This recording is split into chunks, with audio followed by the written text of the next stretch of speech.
so here are the chili beans. So they're just little red beans, and they have been rinsed and sorted, so there's no debris in there, there's no rocks in there, there's no bad beans.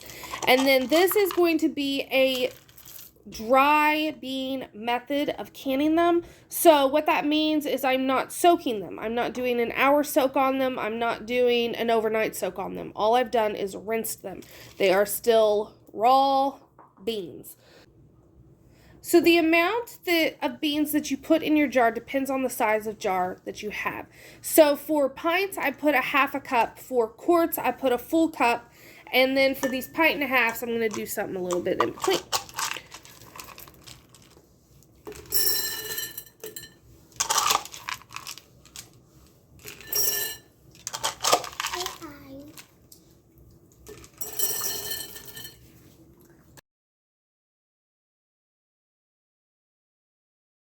Okay, once you get your beans in your jars, it's really up to you how fancy you want to be with this.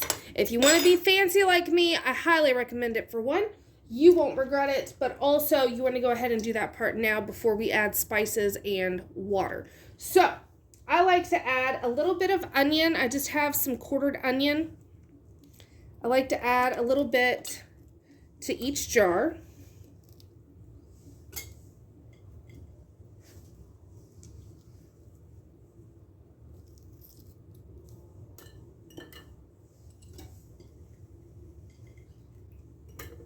And then I have some garlic cloves. Sometimes I'll just use garlic powder, but I have these cloves that need to be used. They weren't in the greatest condition when I bought them at the store, so they just need used. And then I have some jalapeno. Put it in a jar.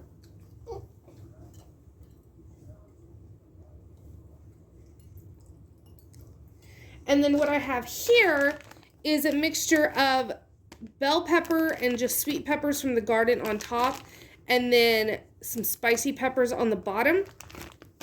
I'm just going to be using the top part because I want the bell pepper flavor.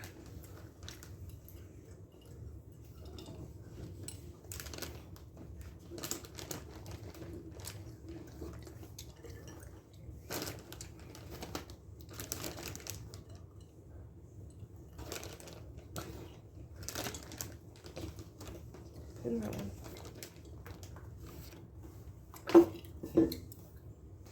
And then I just have some salt. Salt and pepper is optional. I just like to add a little bit to each jar. And there's no real measurements except for the beans. Because you want to make sure if you're not going to be soaking your beans, you want to make sure you're going to have enough liquid in your jar to cook all those, plus have a nice liquid line afterwards. I cut this. So here are the spices that I'm using. I'm using a medium chili powder and then also cumin seed powder. If I had smoked paprika, I would also be adding that to the jars, but for some reason, I ran out. Never thought that would happen.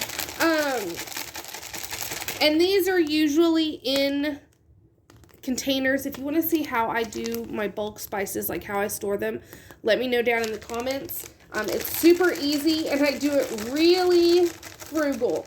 So it's a lot of reusing, but I really like it. These are just new. All my last is your order has been, honestly, full disclosure, sitting on my counter and floor for the past 2 weeks. And I'm just now getting to it, but that is okay. This garden is finally calming down, and I finally have time to do something with it. But for today's video, we're just cutting open an end and doing it this way. So again, however much you want to put in, I like to put a couple tablespoons of each, the chili powder and the cumin, because I like a really flavorful bean. This is good. Oh, this is good.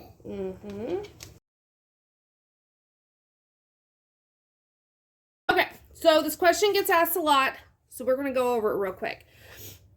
we put in just lukewarm / cold contents into our hot jars. These were hot, clean jars. Now we're going to be putting hot liquid into the jars to make sure everything is warmed up because we are putting them in a hot canner. Now, this isn't a boiling hot canner. This isn't even a scorching hot canner. The canner is on medium heat right now, just chilling out, so that when we put these hot jars in, they're going to be about the same temperature as what the medium heated water is in the canner. You don't want cold water in your canner and hot jars because that could cause your jars to bust, or vice versa. You just want everything to be around the same temperature. So fill your jars to 1 inch of headspace.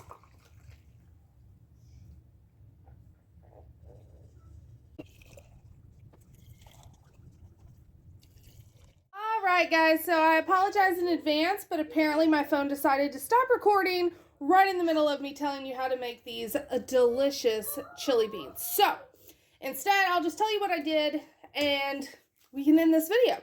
So, these went after you debubbled. You want to wipe your rim of the jar, of course, lids and rings, and then they get pressure canned for my altitude, 10 pounds of pressure, for 90 minutes for quarts. It's 75 minutes for pints, 90 minutes for quarts, and then it's 10 pounds of pressure for my altitude. They must be pressure canned. So, if you live in a higher elevation, you may have to raise that pressure to 15. You may have to add minutes on. It all depends. Look it up. It's real easy to find what your altitude is, and then you'll know how many pounds of pressure you need to can with. So that is all there is to it. And then I let them come down off, and I wanted to show you this separation is perfectly normal. There is nothing wrong with your beans if they come out looking like this. Give it a nice little shake and voila.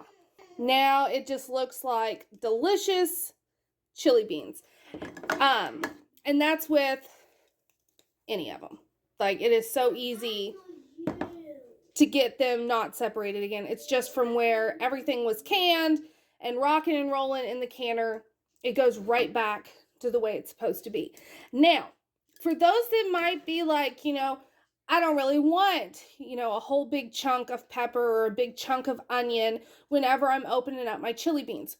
But let me tell you, these pretty much just disintegrate into the liquid. They are so soft at this point after being pressure canned for as long as they go that you can literally, when you open up a jar, you can just take a fork and just mush it up, and then you have all that flavor in your chili just from that little bit. So don't worry about that either. Let's see. Oh, so headspace. So since we did a raw pack method of those beans, that we had them dry, we just rinsed them, you do have a little bit.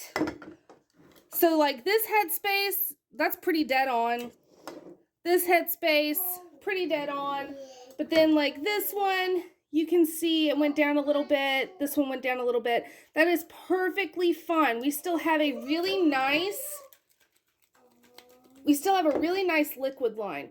And so that is really what you're wanting to make sure, is that you didn't put too many beans. You have plenty of liquid. That's why I gave you those measurements, because if you add too many dry beans, they're going to soak up all that liquid that you put in there, and then it's just going to be like you just took beans and threw them in a jar. And that's not what we want. We want all this nice liquid in there to really make a delicious chili bean. So that is all I have for you on this beautiful Monday morning. And I really hope you try the recipe out for yourself. Let me know down in the comments if you do, or tag me if you have Instagram or Facebook and you post a picture of anything that you make. I love hearing from you guys, and I will see you all in my next video. Thanks for watching.